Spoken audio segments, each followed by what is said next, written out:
কচুয়া উপজেলার ১ নং সাচার ইউনিয়ন স্বেচ্ছাসেবক দলের সভাপতি জসিমউদ্দিনের উদ্যোগে ইফতার ও দোয়া আলোচনা সভা অনুষ্ঠিত হয়েছে।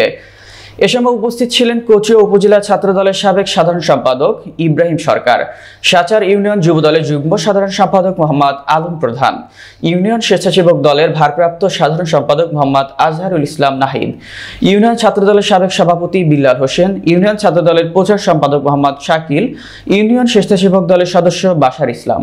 মোহাম্মদ ফরহাদ হোসেন সহ এ সময় বিএনপি ও সহযোগী সংগঠনের নেতাকর্মীরা ইফতার ও দোয়া মোনাজাতে অংশগ্রহণ করে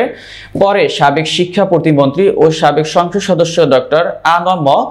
এহসানুল হক মিলন ও জাতীয়তাবাদী মহিলা দলের কেন্দ্রীয় কমিটির সহসভাপতি জনাবা নজমুল নাহার বেবির